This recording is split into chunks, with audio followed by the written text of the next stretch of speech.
Hey everyone, good morning, ladies and gentlemen. It is Thursday, 9th of November, 2023. This is David Nguyen, your Sophos product manager here at Bluechip Infotech. It is a pleasure to see each and every single one of you. And before I get into the usuals, because you know me, all right, you know the energy I like to bring to these webinars, I've got an esteemed special guest of me. I have the privilege and the honor of having the global sales engineer, solution engineer. I put your title there, Aaron, because it's really long for managed detection and response globally. Yeah. But welcome, Aaron. Welcome to the call. Okay, the man himself. How are you doing, sir? I'm doing great, thank you. It's good to be here. I don't know if I can keep as much energy as you, David, but I'll do my absolute best. So, Nah, you don't need to, man, because I like to bring in and like to keep everyone engaged. If I help you guys, you partners, our amazing partner base, learn anything, or have a smile on your face, or keep anything from this 1 hour session with MDR, then my goal for today has been achieved. All right, and I've made Aaron's time worthwhile because he is a busy man. Okay, I'd like to welcome every single partner here from across Australia and maybe even NZ.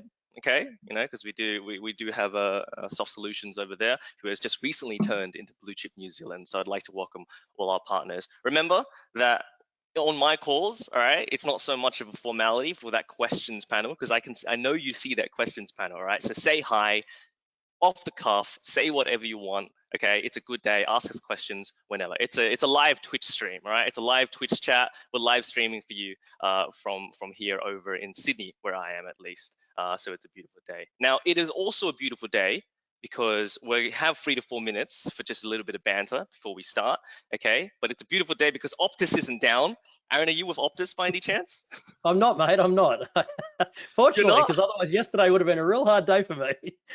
Honestly, it was crazy for me, and I'm sure the rest of the IT channel space felt that pain as well. And calls couldn't go through. You couldn't dial 000 from Optus. Did you know that? People were all around on the radio just saying that, hey, I'm a carer from this type of network, and I'm working in a hospital. We couldn't make calls. We couldn't do this and that. It was actually pandemonium, right? For usual people like us, it was just minor inconvenience. But for a lot of hospitals out there, all right, it actually affected a lot of their contractual obligations. So that's kind of crazy. But I think we heard a little bit of the glimpse of the root cause, Aaron. Something about BGP routing or something like that. Yeah, look, nothing's been made official just yet. There is some rumors going around. There's some little things here and there, but yeah, potentially a core BGP route issue internally. So, I mean, if that's the truth, it's a pretty big one, because there should be many layers that should stop something like that happening in an environment as big as Optus. But it would make sense. It would explain why the core was down and why it affected sort of internet, phone, mobile, all of those things. So yeah, look, I think it's probably, David, it's a really good thing as well for people to highlight just how important, and for partners and MSPs on the call, how important redundancy plans are. Your business, your BCP, your business continuing processes, how it's always worth thinking about them in advance, not during a crisis. So, it's what happened yesterday could be avoided by simply having alternative internet providers and backup links. So, yeah, good. All those hospitals that were down were probably reevaluating their plans right now on how their communications lay. Yeah, and honestly, and we have the numbers, right? Optus has 31% market share of the whole of Australia. So, besides the main organizations and the critical infrastructure that needs it, all right, 31% of Australians are basically across the network. That's 1/3. That's 1/3 of the country, right? Couldn't make or receive calls, not even 000, right? And that is actually quite concerning, right? So they should have had the failover for that. I'm sure they do have failovers. I'm sure, if you look internally, they have 101 things that they kind of implement on a day-to-day basis. But this particular cause should have been something that they had the oversight, right? They had the foresight to see as well. So if anyone has any fun stories or any insider information, because I know the last time there was a big hack, Optus back last year, I had a whole bunch of people calling me and telling me that, this and that and some fun stories. So pop them in the chat, okay? We'd love to hear them. We'd love to share with our partner base here on the call, okay? So yeah, lots of crazy stuff happening there. We're just across the 3 to 4 minute mark, so we're gonna get started. All right, we're gonna get started. For anyone who has just joined, welcome. Please use that Q&A panel in order to say hi. I like seeing and hearing who's here and who we're here to help out, especially if you have any particular questions that you want to hear about MDR, any particular concerns, or literally just anything related to Sophos. All right, we've got an hour dedicated to you guys, and we just want to help you out as much as possible. Okay, but if not, you're welcome to contact us at any point in time at sophos@bluechipit.com.au, or personally call me, personally call any of the staff that's around here in order to help you out. Okay, but let's get kick-started. Okay, we've got the agenda. Mr. Aaron Jacobs, all right, the man himself, is up first. All right, he's going to be telling you a little bit about his journey, all right, as one of the leaders of one of the most successful MSPs out there in Australia in history, and still going, mind you. Okay, he has a wealth of knowledge in order to share with you guys and kind of relate to you guys on the journey. So he's not just a random salesperson who tries to relate to you on that kind of level. He's been there, he's done that. All right, so I feel like if you guys listen to his story, you'll get a lot out of it. Okay, lots of wealth of experience there. And then of course he'll walk you through MDR, the full product, and then I will walk you through how to start at a partner level and everything involving that. Okay, so let's get kickstarted, Aaron. I think it's about time to start going. Yeah. Sounds great, mate. Excellent. So yeah, just a little bit on that. I mean, David probably talked up my MSP a little bit more than was needed, but look, yeah, I have been there. I've been in the MSP space for 20 years as an MSP.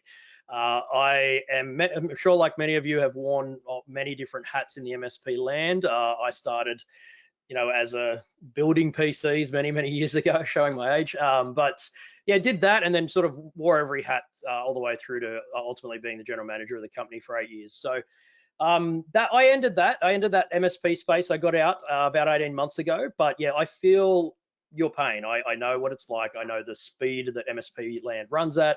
I know the challenges. So I guess today I wanted to talk about what your journey may look like compared with what my journey looked like, because I think, in all honesty, most people probably go through a very similar journey to what I went through.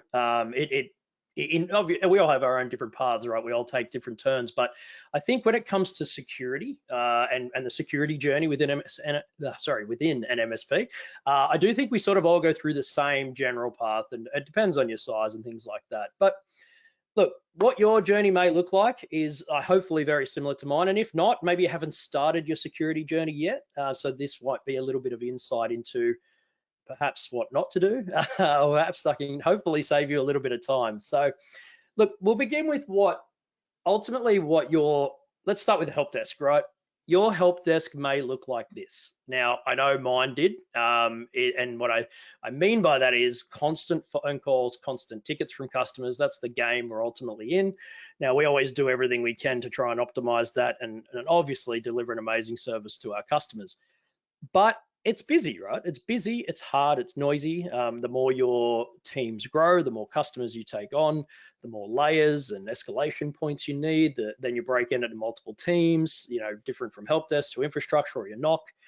And all of these things are before you've even brought security into the mix, right? So it is a hectic environment to be in, if I'm completely honest. MSP pace is very quick, and it's good, right? It's an awesome challenge and it's great to be there. It's very rewarding, but look, in all honesty, it's very busy. So this is really just the front side of it, the customer facing side, before we get into the automation, the back end, the alerts and all of those types of things as well.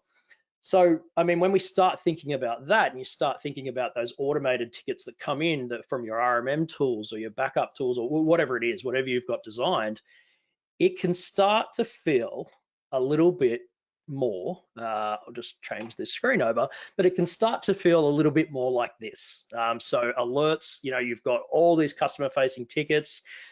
We try to put in as many systems and redundancies so fires like Optus yesterday don't happen, but the reality is they happen, right? They happen even at the Optus level, as we can see. So it happens everywhere.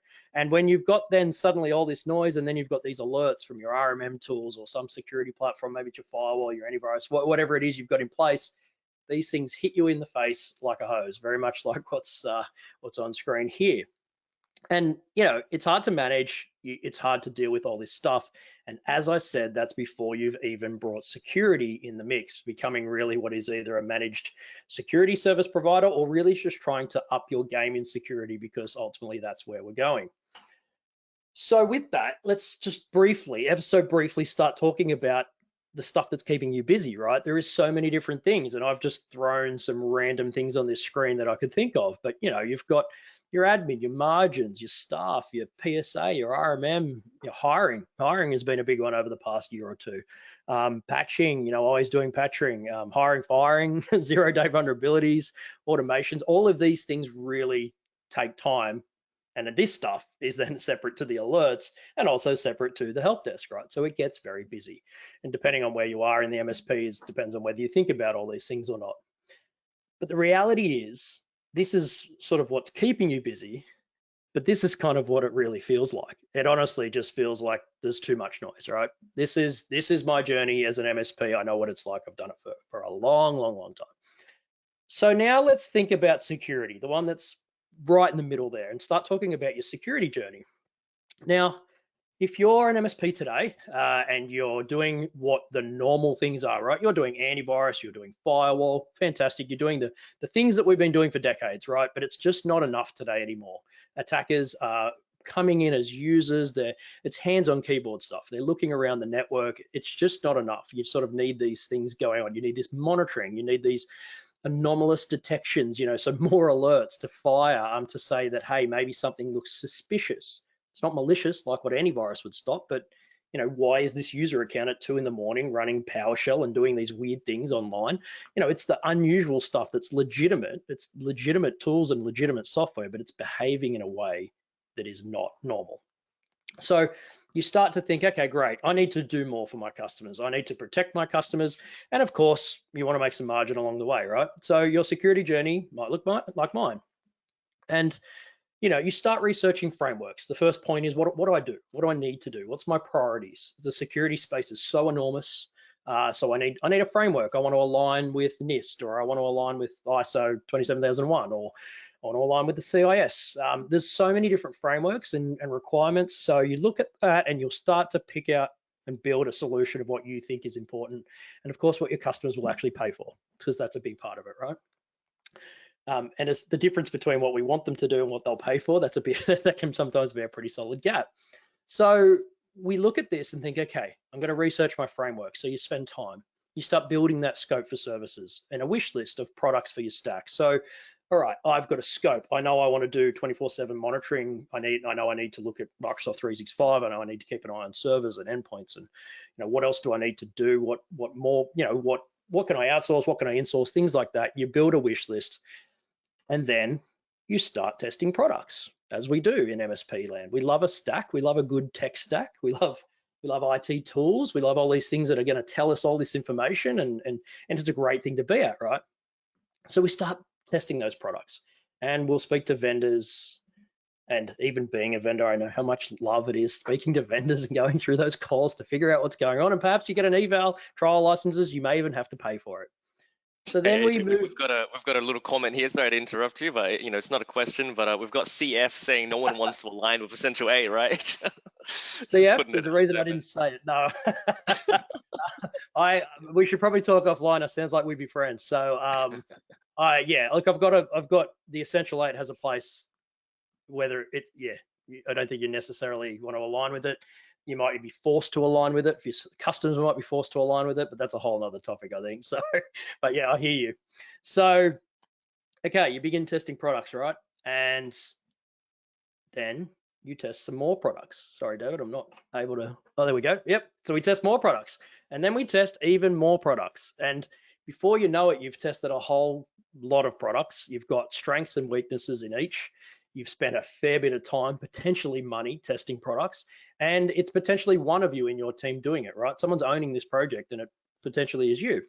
So we test products, and then we think, okay, great. Now I need to redefine what I put together, because the products didn't do what I thought they were going to do. They either didn't do what they said on the tin, or they just simply, my expectations or my wish list was greater than what can actually be done. So you redefine your scope. You start packaging service and bundles, right? So you start thinking about this. You start, all right, great, I've got what I need. I'm going to start building bundles. I'm going to price it. You're going to start building it into your PSAs and things like that. And then you have to train staff. So this is a big part, right? And then finally, you need to go to market, and then you need to actually start selling it. Now, for those of you that have done this, this is may what that all feel like, and it may feel like this at many, many different parts along the way. I started my security journey in 2019, very early 2019. I went through that process that I just put there, and in all honesty, it took me about 18 months of getting to this final point of training staff and going to market with what we decided on.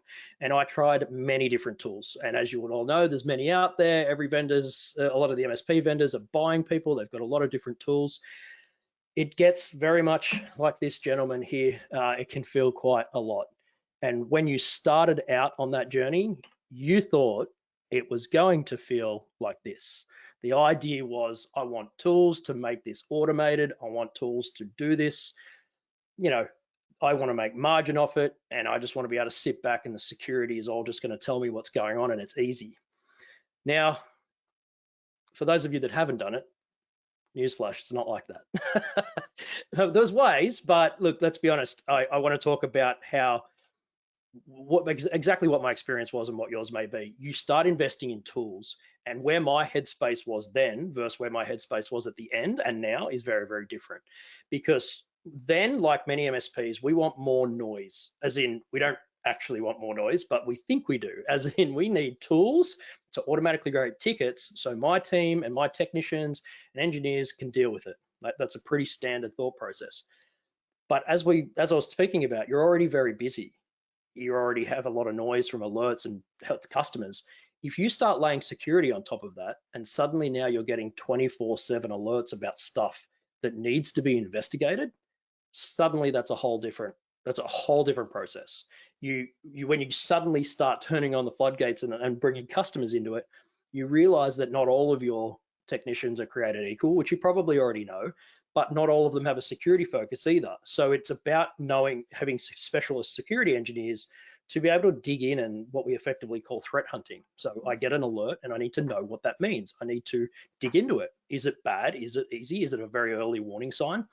And you need to do this 24/7, because if something happens at 11 p.m. on a Friday night, do you have 24/7 coverage? Is that going to be looked at by Monday? Because I'm here to tell you, as Sophos and someone that works on the incident response side, that's too late. It can be done. It can start to finish in a lot less time than that. So really, it's hard, right? And I guess where I'm getting to all of this is security doesn't work without the people. There is no singular automated AI or technology that's just going to magically fix it for you. And that is really where we talk about a SOC, or a security operations center. And a SOC really is that. It's people, it's process, and it's technology. So your environments have technology. A SOC has technology to pull those alerts and logs and things like that. We have people ready to monitor those things that are prioritized, that need investigation, and respond to those things. And they have processes in play because they know what to do. They know what's happening in the threat industry. They know how to deal with this alert. They've seen it before. We have playbooks written on how to investigate and respond to this. And that word respond, it's critical, because what you don't want out of either a tool or a SOC is simply being told there's something that you need to investigate. That is a really, really important piece that I learned as well, because all that does then is increase the amount of people you need to hire to deal with the noise, which suddenly impacts your margins. And you might suddenly realize that you are selling a product with margin on top, but what you're not selling is the labor. You might be trying to bundle it into your existing support agreements and things like that. And all of a sudden, it doesn't look quite as attractive as it did before. So this is really where it becomes hard, and it becomes these things that you figure out later in your process. So I would say to you, if there was any advice out of my journey, anything, I guess, key, make sure you hit the big things well. And what I mean by that is don't sweat the little things. So if you look at a framework, there is enormous amounts of things in a framework. Don't not go to market with something because you're trying to dot every I and cross every T. Don't try and do that. So I like NIST. I like the 5 pillars. Identify, make sure you have software and processes to identify risks on the network. So make sure you're automatically deploying agents. Make sure you know what your customers' environments have, vulnerability scans, things like that. Make sure what software is in use. So when there is a 0-day, you actually can look and see if they have it. Understand what you need to protect and patch, because if you don't know what's there, you can't protect it. That's the summary of that. I like the second pillar as well, which is protect, because that's the thing that everyone has generally been doing well for a long time. This is the one where most people and CF, like the Essential 8, focuses very strongly on. So it's your endpoint protection, it's your patching, it's your password hygiene, you're making sure you've got multi-factor authentication everywhere, your backups. All of this is protecting the environment. But what about when things start to go a little bit weird? And that's where you need to get into the detect pillar. So you need to detect that something hasn't circumnavigated those protections that you've put in place, or a legitimate user account suddenly isn't stealing data, all of these types of things. So looking for that suspicious behavior 24/7, that's really important. And being able to respond. So that's exactly what I just said, having the people, the skill set, the processes ready to respond to threats 24/7, and more how you're going to deal with it, how you're going to respond to a proper intrusion, because a single case, a single threat is one thing, but what about when it's confirmed, my domain controller has someone on it? Like, what if I pose that question to, everyone that's on the call here today? If I said to you right now, someone has your customer's domain admin password and they have deployed software and they're doing stuff, how would you respond? What would you do? And if your answer is pull out the plug, that's a great first step, but what are you doing after that? So it becomes a problem, right? And then finally, recover. So how do you recover from that as well? How do you and your customers, recover? And if that's just restoring from backups, that's just one little piece. But reporting, communications, forensics to determine what happened. Who do you need to notify? Is it the government? Those types of things. So yeah, detect and respond is really where I live in Sophos land. MDR, as we're here to talk about, Sophos Managed Detection and Response, it's in the title. Manage detection and response, detect and respond. It's literally those 2 pillars, right? So the Sophos MDR service in a nutshell, it's in the title, MDR, Sophos Managed Detection and Response.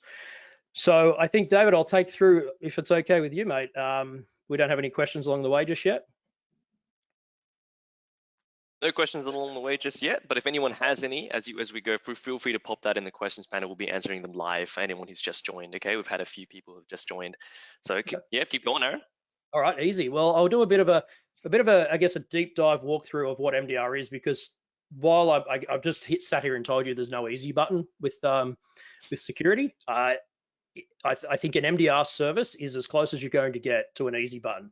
Now, I guess for context as well, I was a Sophos partner for a decade before I ultimately came and worked at Sophos, but through my MSP, so I was selling services, and I guess one little piece of that journey that I didn't mention was I was a Sophos partner. I was using Sophos products. I was deploying, Intercept X Advanced. I was using Sophos firewalls and some of the other components as well. And after that 18-month journey, I spent looking at a bunch of different other security tools and a bunch of different other platforms and so forth. I ultimately landed back on MDR.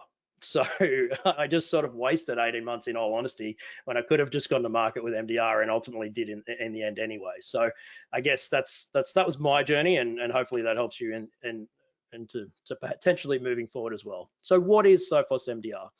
Where are we going with this? What is it? What's the product? What can we do? So I'll start with effectively what our mission statement is, because MDR is a service from Sophos, and as I'll show you, it's not another product. It's a managed service. So we're bringing the people basically for you. So our guiding principle is to deliver the best security outcomes possible for our customers. Full stop. That's what we do. Now, for some customers, that means helping them get the best defense possible from the technology that they've already made. Now, whether you have sold customers certain firewalls or products, or perhaps it's part of your stack, what we're saying there is we're not coming here as MDR to say, look, just blow it all away and buy Sophos products. That's not what we're here to do. We're here to deliver that people, that security operations center, the SOC, on top of the technology that you're using today. If that is Sophos, great. If it's not a problem. If you're using Defender, if you're using Fortinet firewalls, it doesn't matter. We can integrate and manage that for you as well. So we're really just here to take that off and get the best out of the investments that you've already put in place. So with that, I guess here is a nice little summary, if you will, of what we call it. So we're calling it cybersecurity as a service because everyone loves something as a service now. You're all MSPs on the call here today, so MSPs or resellers. So selling something as a service is fantastic, right? And so MDR, Managed Detection Response, is that. It's cybersecurity delivered as a service. So Instant Security Operations Center. There's no long-winded process to get you started. It's very simple. It literally is instant. It's instant if you've got Sophos deployed already. It literally is instant. If otherwise, you just need to deploy and then away you go. There is no training. There is no process. There's no paperwork. There's no writing playbooks, which is really common in the industry to sit down and talk about what can we do in an automated sense. None of that with MDR. It's instant. The 24/7 threat detection and response. That's the most obvious part and the first thing people think of with MDR, meaning 24/7, when something in your environment that we are monitoring triggers some kind of detection, we are going to investigate that and respond to it on your behalf. Should you want us to, we can also just work with you so you can respond to your customers. But the main point is we can respond, isolate machines and servers, investigate, kill processes, whatever's needed for that threat, we can do that for you. And that's a really attractive part to MSPs. It was definitely the attractive part to me. Now, expert-led threat hunting. So many of you on the call, you may know what threat hunting is, you may not. So just a brief sort of intro to it. There's really two sides to threat hunting.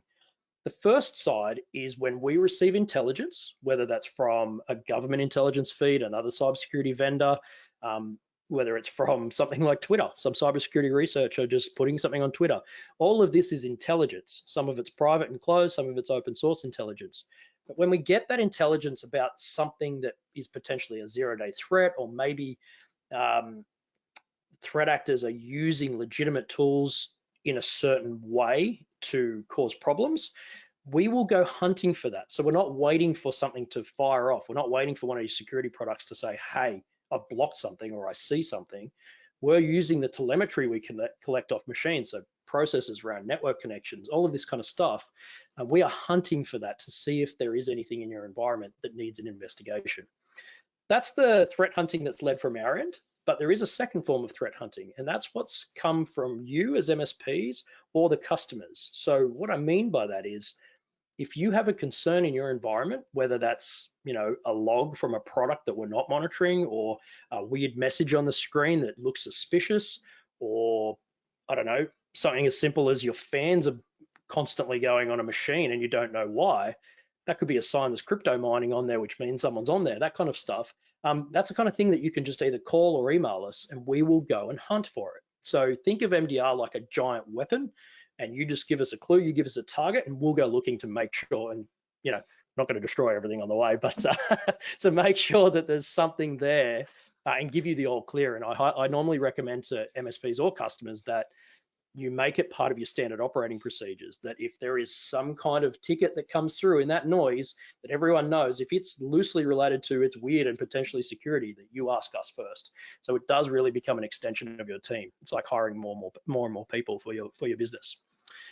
Now, full-scale incident response capabilities. Not everyone knows what incident response is in this industry, and especially in MSP. If you had a security incident and your response to that was blow it away and restore from backup, understand what you're doing there is deleting evidence. So if a customer had to log an insurance claim, or someone just simply asked why, what happened, and you say, well, we know there was a hacker on there, but it's okay, we've got you back and running in an hour. It's all well and good for the restoration of the services, but what about the root cause? What did the attacker do while they were there? Did they steal data? Is there a notifiable data breach to the government that you need to report on? If you are blowing away, it's like a crime scene. It's like you're coming into a crime scene and you are pouring bleach everywhere and wiping it.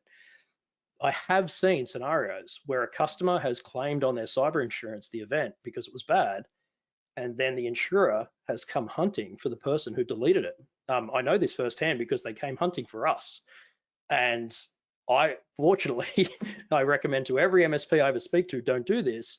And I was able to deliver a recorded phone call showing that I provided guidance that was not the recommendation. And then the insurer's legal team turned their eyes towards the MSP who did it. So I guess I wanted to flag that for everyone, because it's not, whilst the customer's screaming to get back online if they're down, think about that. Think about evidence. So if you are going to restore from backups, restore it to something else, a different box. Don't kill the box where the evidence is. Don't wipe it. So incident response is that. It's that forensics, it's that report, it's determining what's occurred, and we have those capabilities as well, either baked into the service or available as a purchase when you need it, depending on the tier of MDR that you end up going with. So I challenge you all to think about your customers' environments or your own environment and think about the tools that you have there today. And where I'm going with this is that you don't necessarily need to deploy more security tools. So if we start on the left, we can see most people have some kind of email protection. I hope you all do. So some kind of spam filter, and whether that's Exchange Online, whether it's Sophos Email, whether it's Mimecast or Proofpoint or whatever the platform is, these all gave great logs. There is great logs in there about what's occurring in your environment. Your endpoints, obviously just your antivirus today.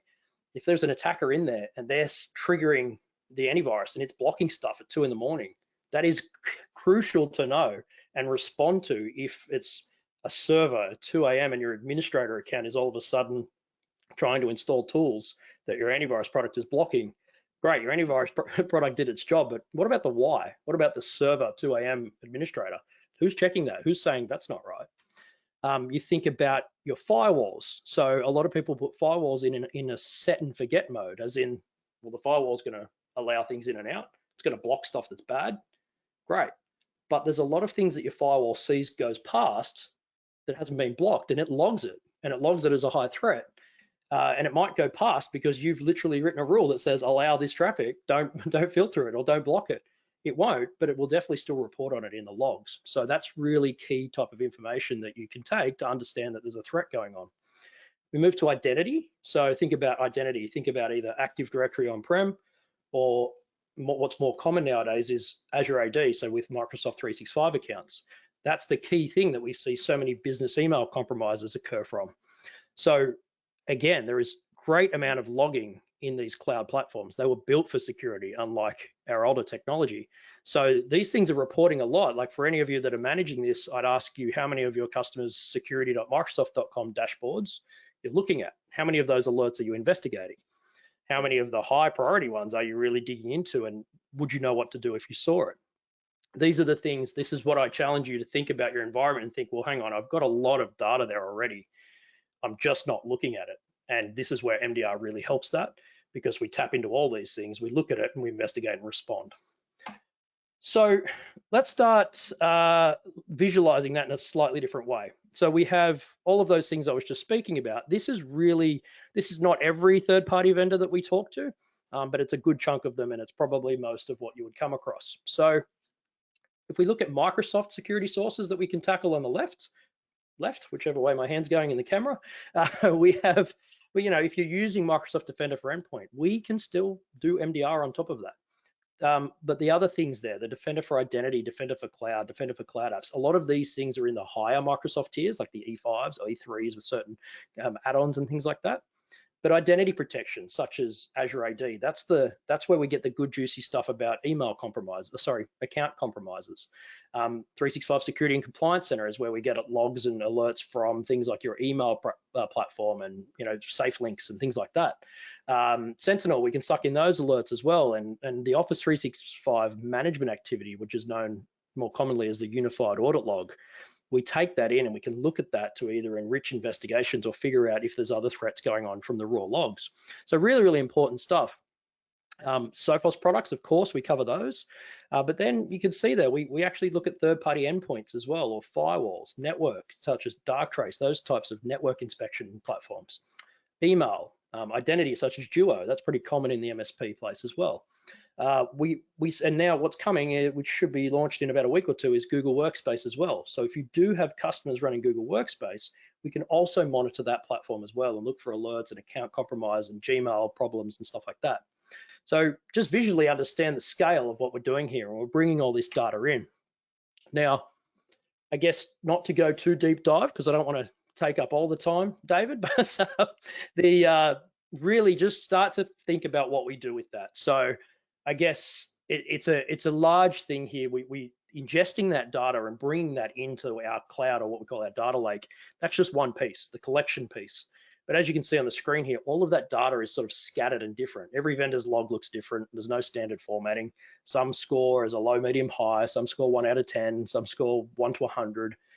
Some score in other weird and wonderful ways, trust me. So it's about contextualizing that data. Like, we clean it up, we put it in a normalized schema, we add intelligence to it. So is this IP address known as malicious? What's its score? Or what's its risky score, if you will? What's our own intelligence? What's third-party intelligence?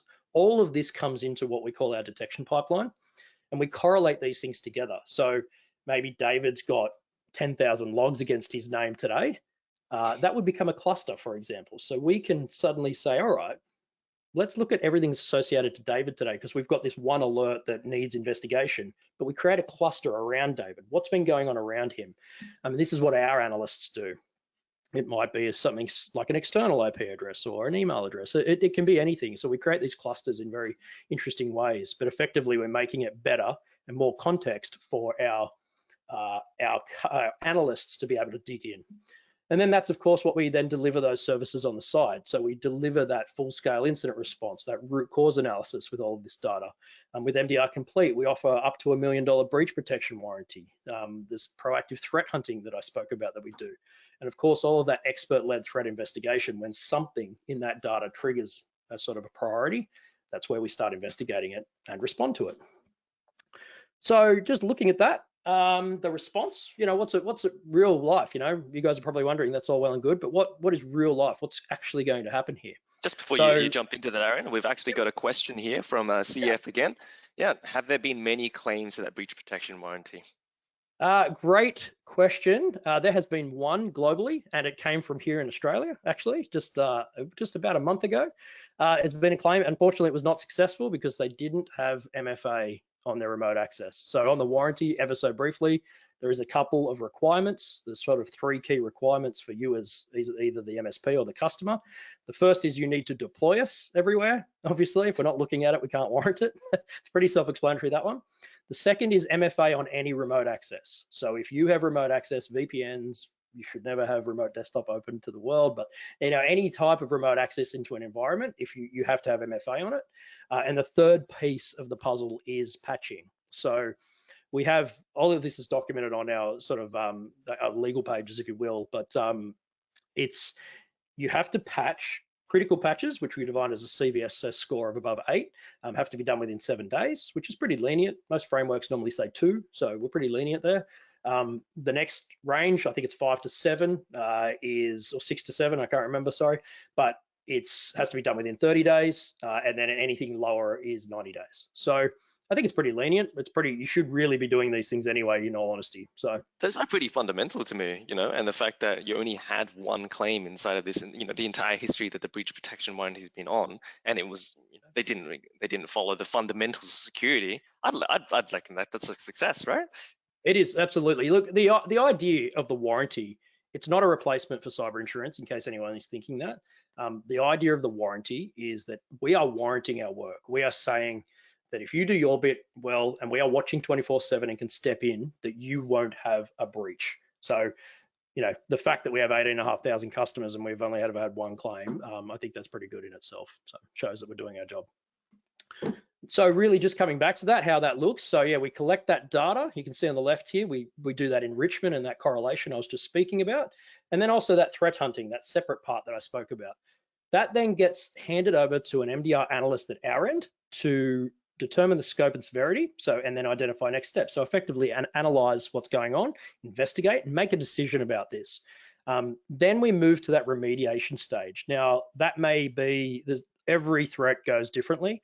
If it's like full-scale critical and we see that someone is on that device and we know that's not a user, it's 2 a.m. and there's hands on keyboard, there's commands being ran that are 100% not normal, we will instantly contain that machine, isolate it, pick up the phone to you and say this is going on. And then we move into what we call a neutralize phase. So we perform that root cause analysis to understand, how did this threat come to be? Was it that someone clicked on something? Was it that a VPN account was used? Where did it come from? Determine that root cause, and so we can provide guidance on how to close it, which in many cases comes down to someone not patching something, vulnerabilities, or compromised user accounts. So they're the real common ones. And then finally, you see the average response times there. So that totals 38 minutes. And I like to normally just say that response times, just think of it like if something's happening at 2 a.m. on a Saturday morning, it's dealt with by 3. That's just another way I like to phrase it, a little bit easier than thinking about the exact minutes. So It's faster than me getting a coffee on a Monday morning, Aaron. Also, we've got another question. We've got another question from one of our viewers. Will Sophos DNS protection on version 20 firewalls just be folded into the MDRC integration stack, complete integration stack by default for free, given it's a Sophos product? So DNS protection coming soon to a version 20 firewall near you. If you're talking about the cloud DNS service that is coming, that's not a firewall thing. That is a cloud delivered DNS secure DNS service. I'm actually testing it at the moment. I'm live running on it right now on my machine. So it's internal testing at the phase at the moment. So would it be folded into the MDR complete integration stack by default? So I would say yes. It does talk about, thanks for the link. I'll see what you're talking about there. The DNS protection, I'll have to see what that is. It might not be the same service that I'm talking about.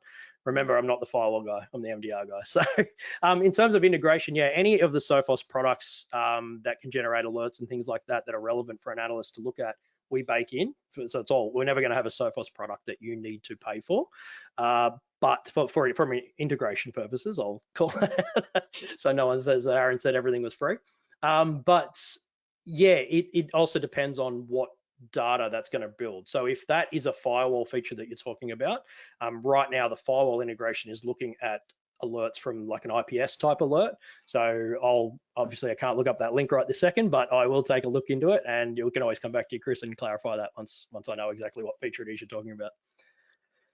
So I mentioned earlier about just before we get to that, so if you're interested in what you would see, so what's actually ongoing, so we give you monthly and weekly reports that can be valuable to a customer as well. So in MSP space, a lot of the time customers don't care, but if they do want to know what's happening, we have these reports which are both monthly and weekly reports. So the weekly reports are a little bit more technical.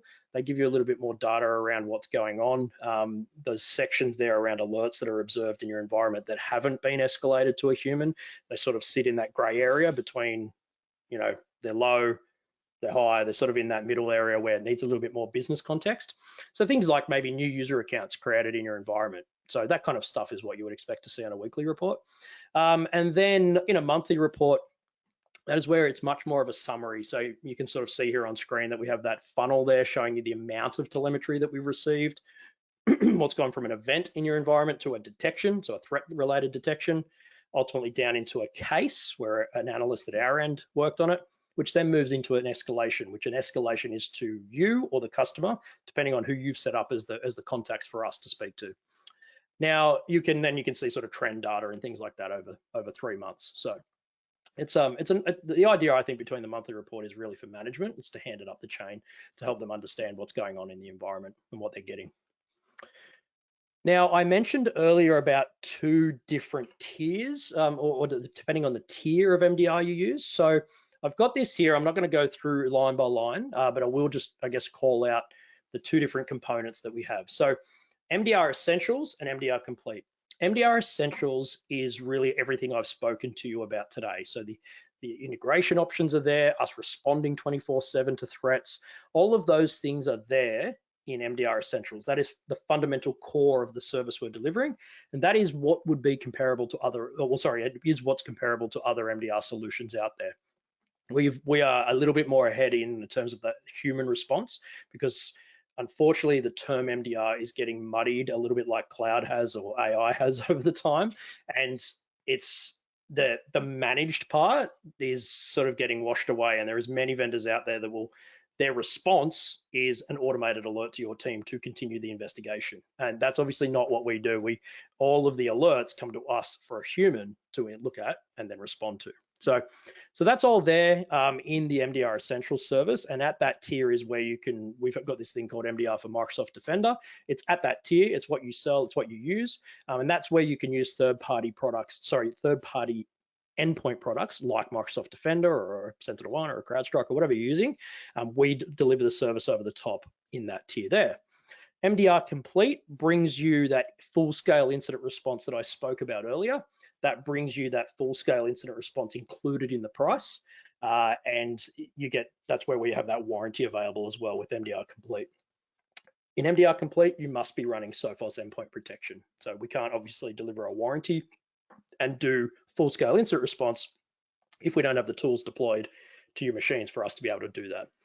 So I guess I'll touch on there, David. It's a interesting point. A lot of people ask me how many MDR Complete customers have ever actually had to engage full-scale incident response, and the answer is about 1%. So out of 18,500 customers, it's about 1%. Put differently, we have about one every other day. So what I mean by that is it's a very small number of those customers that get to a point where they're in trouble and we need to sort of kick into that forensics level. Now, if anyone is wondering, how did they get to that point?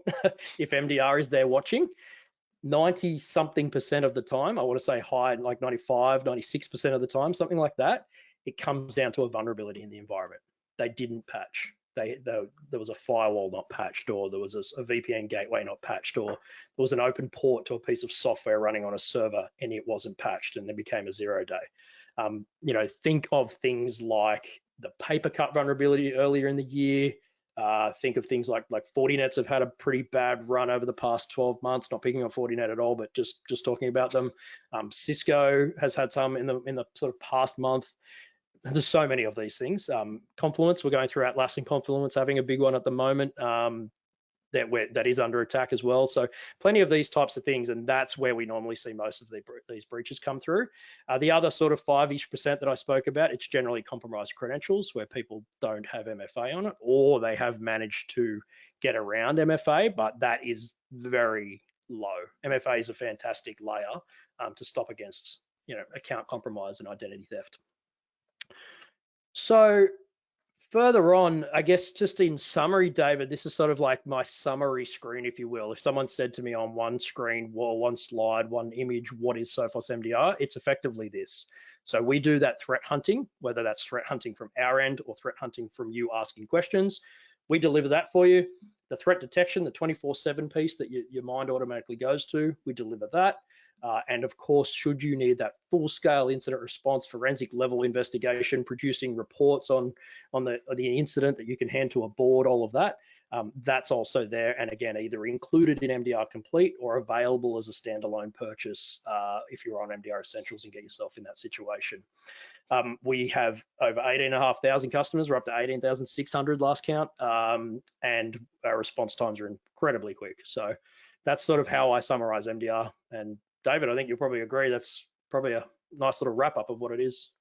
100%, Aaron. I think the best thing I'm hearing about this so far, or rather I've heard in the past, is that it's the golden SLA, right? It's that SLA that I don't think would have existed, or rather couldn't have been possibly delivered, 5 to 10 years ago. We're at a revolutionary point inside of cybersecurity where we're seeing this kind of service being almost mainstream inside of the market, right? People needing this more and more and more, and you guys being able to offer that as partners into our space. And I think I like the analogy the best about that cannon, right, or that laser cannon that you just point in certain directions to the MDR team and you're like, go, all right? Because at the end of the day, if you don't have the tool set to do it, or you don't have the people rather, all right, Sophos will do that for you. All right, and it's never been so easy to insert that into your line card, into your services and whatnot. And that's fascinating, right? I just like to call that out.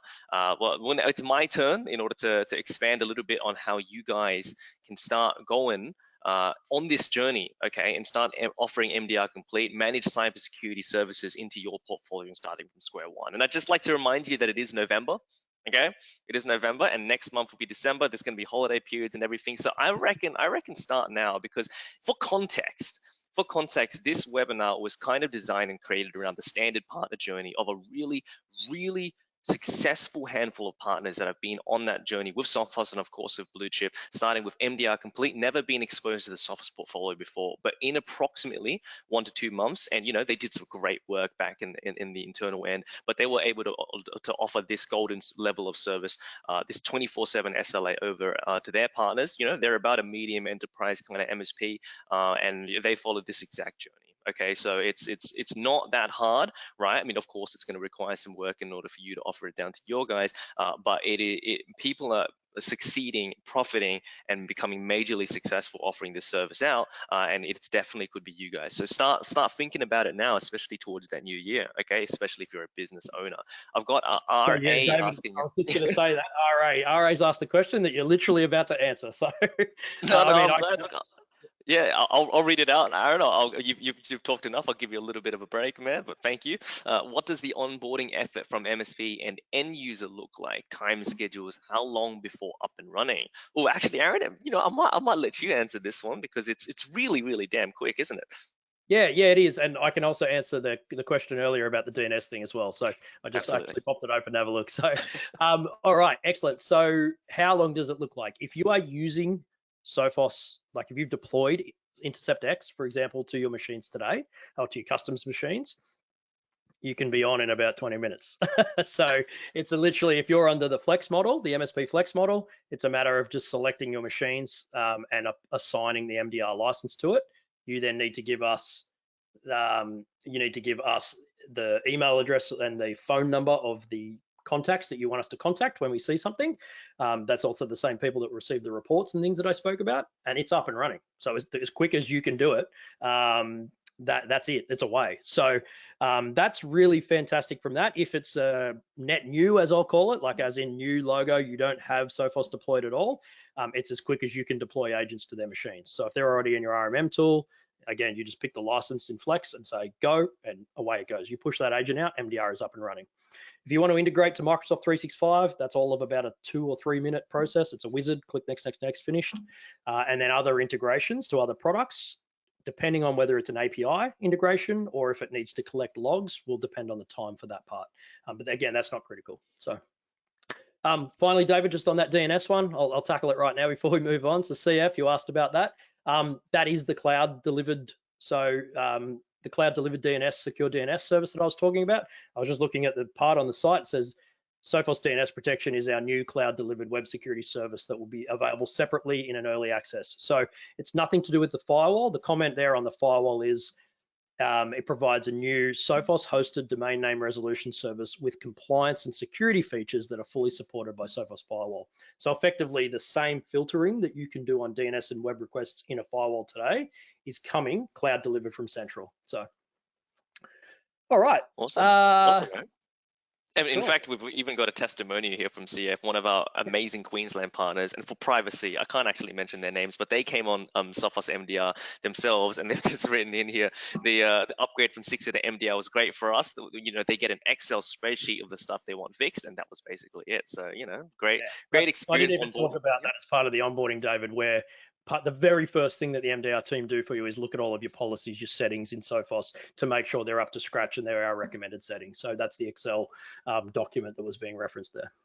No, 100%. And the fact that they get that, stating line by line exactly what you kind of need to do, hey, that's really helpful, right? No bashing around the bush. I'd use worse words, but here we are inside of a professional webinar. And thank you, DB, for saying this webinar was more helpful and contextual, applicable to any other MDR presentation so far done by Sophos. Well, thanks, man. We're here to help. We're here to help you guys as partners. I'm glad to see there's feedback. And CF said thank you to you, Aaron. So that's well, good. Hopefully he's not talking, David, about the Sophos webinars I've done on MDR before. So.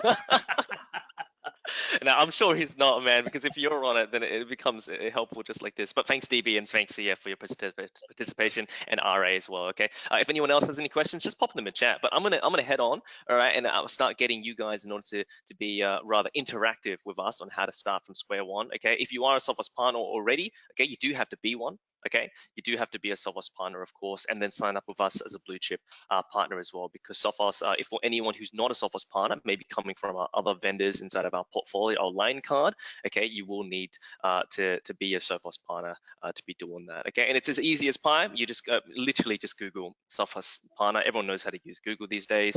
I'm not going to put a link up on the screen because typing that in is honestly just kind of useless in this day and age. So those applications take about 1 to 2 days to process. Okay, and it's quick as hell in order to get through. So do become a Sophos partner with us. Now let's get straight to the nitty gritty of it. Okay, if you were to have a prospect right now, an opportunity on the phone call right now, and you were trying to offer MDR complete, how would you do it? Right, literally just how to, right, the numbers. And it's extremely easy. It's sized just like every other user license in Sophos as users and servers.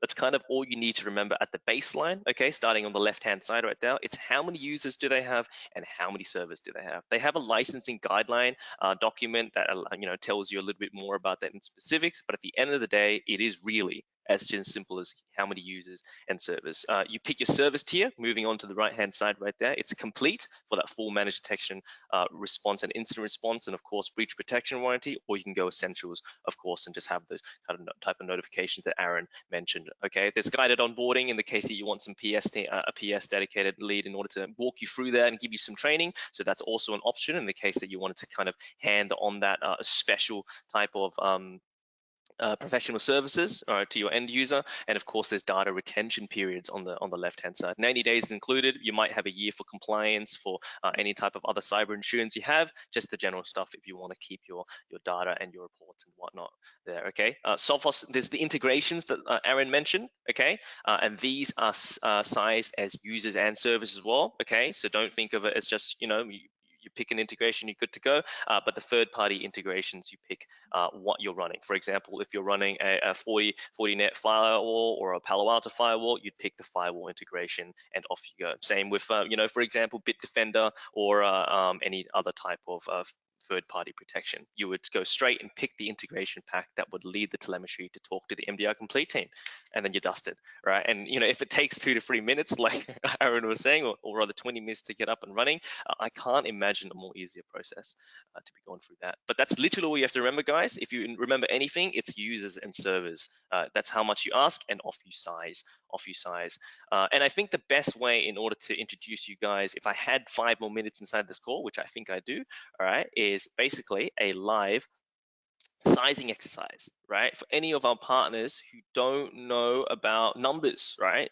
Diving right into numbers, the price lists, okay, are available on the partner portal under that sales tab, pricing and promotions. But for the sake of the exercise, I'm quite literally just going to show you what that looks like, okay? Because it's going to take you a while to get into that and download. If I were to give you anything, then I would quite literally just start telling you about how to use the amazing MDR calculator that's already on the price list. So when you have that price list open, hit the tab MDR calculator, and it'll start spitting out some your buy costs, your buy prices, and your total MSRPs and the SKUs. So it's never been an easier way to quite literally go into, while you're on the phone with a customer, while you're doing a demo meeting with them in the back end or something like that, choose how many users and servers they have. For example, let's put in a number for the sake of it, 200, right? And how many servers? We'll go with 5, for example. Okay, and then we choose their subscription tier, choosing 12 or 36 months, etc. Going to MDR complete,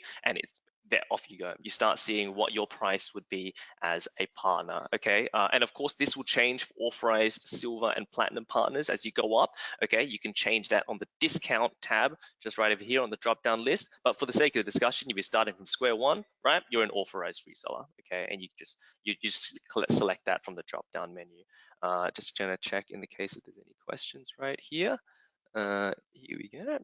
RA, users get gray for some of our clients. Example, non-profit clients might have Microsoft 365 Business Basic or E1 free licenses they allocate to contractor or part-time employees. Are they MDR users? Aaron, I'm going to pass this over to Yeah, thank you.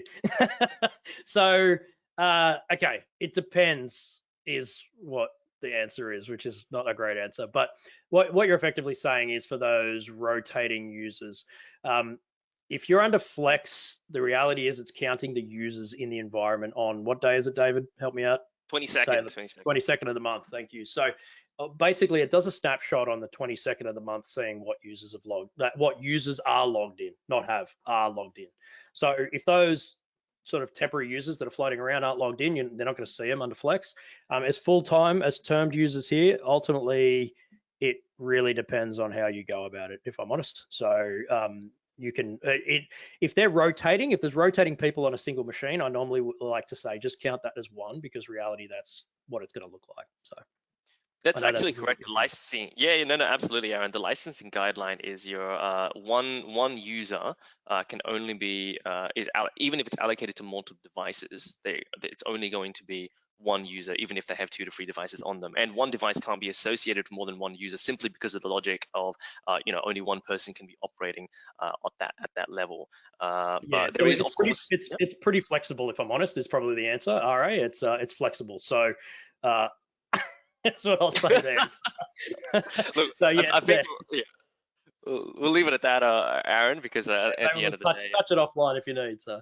Yeah, absolutely. Look, yeah, we've got a lull things here. So look, call me about it, because at the end of the day, if the machine is, obviously if the machine is offline for 30 days, it won't get logged. But you can actually see how much the usage is when you go into your MXP Flex portal, or rather any kind of usages that get logged by Sophos. So it'll tell you the easy answer, and you can investigate from there downwards. Okay, they're usually pretty accurate with it, so it's good to go. But just back to the pricing spreadsheet, so we can get kind of on time. Okay, I think we're just about to run overtime a little bit, so I'm gonna speed through this. But yeah, use the MDR calculator. You'll get to see all of your options, such as integrations and stuff down here, and how much they cost, essentially. So really great thing there. We do have monthly options as well. So if you're a managed service provider out there inside of the space, okay, I'll get to show you the MSP Flex price list, which has a calculator itself, but the costings for the MSP Flex calculator are really, really easy as well. They've got all their service level tiers from left to right, including integrations, and just a quick how to size if you ever forget. Okay, and it'll spit out per user, per month total, for example, on MDR, complete in all of its integrations. So if I just start putting some quantities in here, you'll get at the very top your partner cost per month charged, rather snapshot taken on that 22nd. Okay, so if anyone wants a walkthrough of that, or just wants a dedicated one-on-one session in order to see how you can size and start fitting that into your business, your partner costs and stuff, let us know. Okay, I'm more than happy to walk you through this through an onboarding or a discovery session and stuff. And David, if you don't mind, I'll just call out there that the MDR license does include the Intercept X thing that you're potentially using today. So it includes it in the price. So that's not a price on top. It's all included in that price. So it's a single SKU you deploy, and you're off to the races, so to speak. No, that's a great point, Aaron. And a lot of people ask that, do we have to add, let's say $13.06 on top of, for example, the XDR license, which is $5.63? That's a no. It automatically comes included, guys. So if you're sitting at the top level here, or if you're going to market with MDR, do not consider, in your pricing, do not consider your XDR and your SIXA within the same customer. Of course, if you want to offer mobile, if you want to offer device encryption, phish threat, educational tools and whatnot, which you can take a look at in your own time, you are welcome to as add-ons. But if it's MDR, it comes with everything at its core. All right. So, really good margin on this, guys, as well. Don't look at that price. It's being sold for significant amounts more than that. So yeah. Yeah, we know partners who are charging up to 25 times that amount on top of that, but of course, they're doing really successful out there. But cool, access those price lists when you can, or message us if you want a copy of those. If you are an MSP, that monthly licensing and billing and calculation that I just showed you, okay, on consumption, of course, then we do have that as an option as well. If you wanted to do it even right now while you're on the call, just go into your partner portal, it's in settings, and apply to be an MSP partner, okay? And there's a few things that you have to tick in order to see your PSA, your RMMs, and of course, list the distributors, Bluechip, Infotech.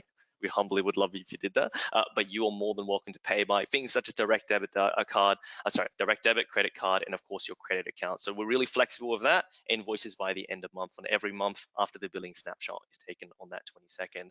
But yeah, if you will need certifications though if you want to go on the monthly option, and they're extremely simple to do. It's just the SC01 and of course the MSP Flex that teaches you how to use that platform.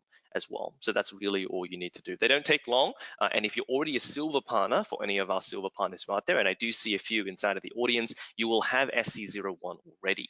Okay, so all you need to do is just that training module on how to do MSP01. And breezing through this a little bit, if you want to see your status and where you're at, because there's a few steps here and there that you just saw, then just email us at sophosmsp@bluechipit.com.au, and we'll quite literally just tell you where you are on the checklist and get the NZ MSP team on board in order to help you out. So it's pretty dedicated, it's pretty personal to you, all right? It's not just, hey, you do this and we leave you alone. Well, we follow up, we check in, we make sure that you guys succeed as MSPs therein, okay? Now here's time for some freebies and some discounts, because Black Friday is on the way. I think it's in like 1 day or 2 days or something like that. But if you're looking for a Black Friday discount on MDR itself, okay, it's 45% off for partners. So if you wanted that comprehensive, that golden SLA for yourselves in order to test and see truly how powerful it can be, 45% off for partners. Okay, there's a whole bunch of other licenses free that you can test inside of Sophos' portfolio. So please go ahead and request those as well, including all hardware at 50% off. That's firewalls, the new switches, AP6s we came out, and everything of that sort. But quite truly, if you want it in order to see the power of MDR for yourself and implement it and test it internally and along for their other products, let us know. You are entitled to it as a Sophos partner, and it is something that's going to help you go to market once you know the product, of course, right? So 45% off.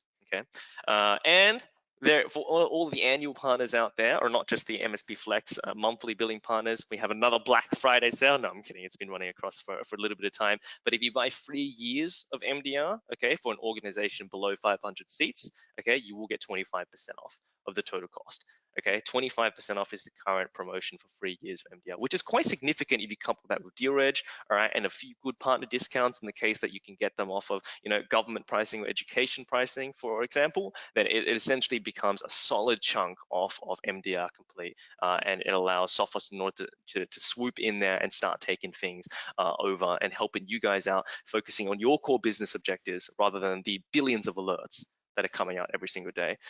We've got CF here just saying 45% off only on termed licensing. You don't get a discount if you want to flex it for yourself. So that is absolutely correct. If you run it on flex yourself accidentally, then you will have to pay the full price. So I do recommend going for the MDR the NFR discount. It's 45% off. It's a pretty damn good deal. I've got RA wanting me to reach out to him, so no problem, man. I'll get to you really soon after this call. No problems at all. So expect a phone call soon. Look, let's play some trivia, guys. All right, let's win some prizes. Okay, I'll flash this up on the screen afterwards, but I feel like let's get into some trivia. All right, first place prize will take $50. If you were listening well, okay, you might win some goodies before Black Friday to help you out on those sales there. Okay, it's not just Amazon to gift vouchers, mind you. There's a whole gift card network. But runners up, second and third place. So let's get to it, guys. If you guys know Kahoot, get in there. Like, let's just play a few games. All right, log into Kahoot, and you might win yourself something. So I love that. I'm not going to join myself, but let's just wait for everyone to scan that QR code on the screen right there, making sure that you can, of course, see that, or entering the game pin 119221 on Kahoot.it. That's all you need to do. Yeah. let's finish off getting to lunchtime with a little bit of a bang. We've got some people joining in right now just behind me on the screen, so I'll allow about 2 minutes, so make sure you race in and you get yourselves on this trivia game before we can start, and we can send off all to lunch. Okay, that would be fantastic. But look at this. There's people coming in already. Just about another minute or so. Be quick, going backwards. Now remember, guys, if you've got your initials on there, that's great. But if you do, you will have to email me your winner's podium to my email address in the case that you win the prize. So going backwards, you're gonna have to. You can keep your name, but I'm just letting you know that you'll have to prove yourself to me at my email address, davidn@bluechipit.com.au, which I will flash up on the screen after. So if you do win, make sure you take that screenshot. Okay. Look, I'm gonna give it a few more seconds because we've got some people coming in order to play some trivia. It's 8 questions, guys. There's no tests around either, okay? So it's straight to it because the money's at stake. And if you guys didn't win anything for the Melbourne Cup, then this could be your chance, okay? I didn't win anything for the Melbourne Cup, I'm gonna tell you. Did you win anything, Aaron? Any good stuff? No, mate, I got stood up. I was planning a nice long lunch for a Melbourne Cup, and then my mate got sick, so no, nothing happened. Even I didn't luckier. even watch the race. I didn't know even end up watching. Yeah. Oh man. Look, if anyone won anything in the Melbourne Cup, if you got any good stories, let us know inside of the questions panel, okay? But I think we've got about everyone here. I think we've got about everyone here. This is good. Yeah. Let's kick it off. Yeah, let's Let's go. Let's kick off. All right. 8 questions. We're gonna start right now, okay? And answering it on your phones or the devices that you logged in at, please, because that's the only place to answer them. So the question will pop up on the screen. You answer on your device. Okay. Let's kick off. How many MDR customers does Sophos have? This was mentioned quite a few times. How many MDR customers does Sophos have? Okay. First place winner, $50, etc. Quick. Time's running out. Come on, guys. Let's go. Let's go. Oh, nice. Okay. Winner. Okay. That's fantastic, guys. Good stuff. Good stuff. We'll see here who was the quickest to answer, since everyone got it. Yeah, absolutely. Let's see. We'll keep going on that one real quick because we got to speed through it. What are the MDR service levels?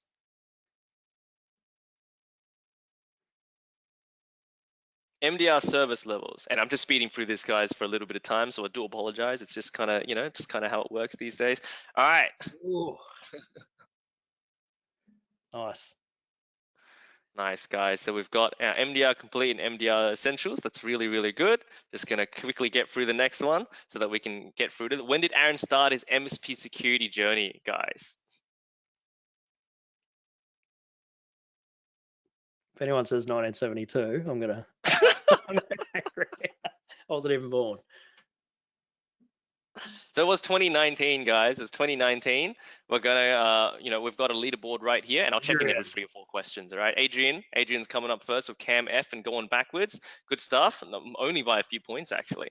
So we're gonna quickly breeze through to the next one. If a customer wants to run a third-party endpoint protection, what MDR product supports this? Third-party endpoint protection. Now we're getting into the nitty-gritty of what Aaron was discussing. Okay. And we've got all the answers. So it's MDR Essentials. MDR Essentials is the one that supports a third-party endpoint protection. Cool. We've got Michael, Cam F, and RC on the leaderboards now, only by a few points, about 100 or so. This is a multi-select one. How long did Aaron spend exploring other security products? I'm just bagging on you, Aaron. This whole quiz is just about your personal life, man. It's just about me failing at my MSP journey. That's what it is. Nah, man, no. But about 18 months, guys. All right, about 18 months, 24 months. That was me bagging him up, by the way. That was a joke. If I put in 24 months because it's too long to go for, but it was 18 months. Okay, and the majority of people got that. So good job, guys. Good job. Okay. Cam F still on the leaderboard of RC and Michael hot on the tail. Okay. 2 more questions to go, guys. What is our average Sophos MDR response time to detect, investigate, and respond? Okay. Average time, and this one's going to be, I put everything really close because if you're listening really intently, then you got to make this one a hard one somewhere so that someone comes up on the leaderboard. We've got 13 people in. Yes, it's 38 minutes, guys. 38 minutes. All right. This one was a hard one, so 38 minutes. Good job to those who got that one. Okay, who's on the leaderboard now? We've got Cam F, Stuart, and Zach. Okay, Cam F, Stuart, and Zach. I think we've got 2 more questions here because it's question 7 right now. That was my apology in the last one. Certification requirements for MSP Flex. Certification requirements if you want to be on the monthly billing scheme or program rather, all right? Sales consultant and MSP Flex 01 sales. That is correct, okay? It's MSP 01 and SC 01. You need to have those in order to start a monthly billing licensing program. That's correct. Who's on the board now? We've got Stuart, Zach, and Cam F. Oh, it's getting there, guys. What happened, Last Cam? question, okay? Last question. What is the NFR discount for MDR licenses? This was the last thing that was kind of mentioned there, so you guys better get this right. So it's fastest two in order to get that discount. All right, let's go. And yes, it is 45% for NFR discounts on MDR licenses. So congratulations to the majority of people. Here's the podium. Here's our winners for the $50 and $25 gift cards. RC, congratulations, $25 gift card there. Zach, okay, second place. And we've got on first place prize, Stuart. Good Yeah. job, guys. Good job. Good job. Good job. Feel Awesome. No, bad it's for, good. It's good I that you feel guys bad for Cam, participated. David. I feel bad for Cam. He was there all the way, and then He was there all the way, but it's okay. It's okay. In the case that we ever have thing, running afterwards, for example, we'll always invite you guys. So for the winners, please screenshot this, okay, or email me on davidn@bluechipit.com.au. I hope you had some fun. I hope you had learned something. You know what I mean? Like at the end of the day, I think if we all take away something from this, it'll be good for yourselves on your MSP journey. But any closing remarks, Aaron, before we all go out for lunch? We're a little bit on time. no, look, everyone, just to check it out. Feel free, like David said, reach out to those guys. I'm happy to help you. I'm happy to help you with some customer conversations, whatever you need. I'm here for more technical advice. So yeah, check it out. It's a really great service. So.